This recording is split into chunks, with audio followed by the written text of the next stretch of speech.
Good morning, students. Welcome to Sri GM Donda e-learning class.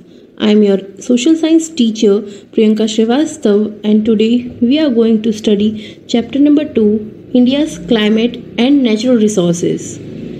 Students, as you have already know that India is a vast country in terms of area, and due to that vast natural diversities, the climate condition changed from region to region, as climate is referred as the average weather conditions over a long period of time. The altitude of the place, location of mountains, plateaus, distance from the sea or ocean play an important role in creating climatic condition of a place. Whereas the climate change includes both the global warming driven by human emissions of greenhouse gases and resulting the large scale shifts in weather patterns. As India is situated in the northern hemisphere and lies between 8° north to 37° north latitudes, the Tropic of Cancer passes through the middle of the country, and due to that northern Indian experience a cooler climate, and it is a warm in the central regions. So students, from the picture of you can see the Tropic of Cancer passes from 8 states of India. Which are they? Do you know? They are Gujarat, Rajasthan, Madhya Pradesh, Chhattisgarh, Jharkhand, West Bengal, Tripura, Mizoram. So students, from this picture you will get idea about how northern states experiences cooler climate. However, the places situated at higher altitudes are cooler. Example, Srinagar and Manali. Now the next is about the seasonal winds of India. Seasonal winds are the movement of air repeatedly and predictably, driven by exchanges in large scale of weather patterns, as the rainfall in India is due to seasonal winds. These winds do not always blow in the same direction throughout the year. So, due to the unequal distributions of rainfall in different parts of the country, the temperature, air pressure and the wind direction changes time to time. As per your textbook, page number 7, first paragraph, the southern part of India is termed as per your textbook, page number 7, first paragraph, the southern part of India is termed as peninsula. Peninsula means an area of land completely surrounded by water is called peninsula, or we can say an area of land surrounded by water on 3 sides is called peninsula. From the picture you can see the peninsula part. So students, due to the places near the sea coast, it experiences more heat and cold. From this picture you can also see the eastern and western Ghats of India. As India experiences all the 3 seasons, winter, summer and monsoons, so first we will study about winter season. India experiences cold in December, January and February. Due to the slanting rays of sun during winter, the temperature fall in the northern eastern part of India.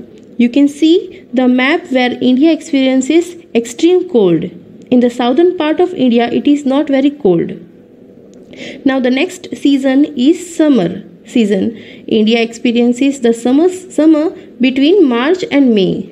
Due to the direct rays of sun falling on the places near the Tropic of Cancer, it is extreme hot in the central and western part of India. Now the next season is monsoon season. It experiences from June to September, as India receives 80% of rainfall during these months, and the winds blowing across the Arabian Sea and enter in India through Malabar coast of Kerala. You can see in the picture as the wind blowing across the Bay of Bengal brings rainfall to the eastern of India. Now, the effect of climate on human life. Human health is vulnerable to climate change.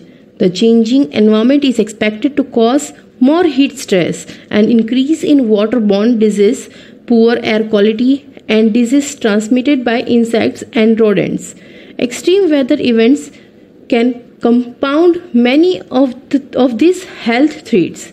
It mainly impacts the following: water, food, health, environment. Now, the resources part. What is resources? Everything available in our environment which can be stored and used on its quality, capacity, and utility, and which becomes our heritage, can be termed as resource. Or we can say the things that accomplish human welfare and satisfies their demands are known as resources. There are three types of resources: water resources, mineral resources, and land resources. So first we will study water resources. Water resources are natural resources of water that are potentially useful. It is mainly useful in agriculture, industrial, for household purpose, etc. All living beings require water to grow and reproduce. 97% of water on the earth is salt water and only 3% is fresh water. Water resources includes rivers, lakes, seas, etc. The rivers of India are divided into two parts: rivers of North India and rivers of South India. From the picture you can see that the Sindhu, Ganga, Yamuna and Brahmaputra are the rivers of northern India. Many other rivers also flows in the North India. Ganga river is also known as by Bhagirathi, whereas the Ganga and Brahmaputra are major waterways of India and is used for navigation purpose. Every year, the Kosi River devastating floods in Bihar and destroys the lives and properties of the people of that area. Now, the river of South India. The river of South India includes like Tapi, Narmada, Mahanadi, Godavari, Krishna, Kaveri and Tungabhadra. You can see the next picture of river as per your textbook. Here you can see the river of Tapi, Narmada and Mahanadi flow from mountains in central India, and Narmada and Tapi flow from the west and merge with Arabian Sea, while the Godavari and Krishna, Kaveri and Tungabhadra flows from east and merge into the Bay of Bengal. These all rivers are used for irrigation purpose and in production of hydroelectricity. Now students, this is a Narmada project on Narmada river in Gujarat, Madhya Pradesh, Rajasthan and Maharashtra. This project is the biggest multi-purpose project. Now the next is Nagarjuna project on Krishna river, Tungabhadra project on Tungabhadra river, Kosi project on Kosi river, Hirakund project on Mahanadi river and Bhakra Nagal project on Satluj river. Now the next table is about the lakes of India. So here are the lakes of India are Dal and Vular Lake in Jammu and Kashmir, Koleru Lake in Andhra Pradesh, Pulicat Lake in Tamil Nadu, Chilka Lake in Odisha, Sambar Lake in Rajasthan, Nal Sarovar Lake in Gujarat. Now the next topic is about mineral resources. Mineral resources is a pure inorganic substance that occurs naturally in Earth's crust. There are three types of mineral resources: metallic minerals, non-metallic minerals and power generating minerals. Metallic minerals are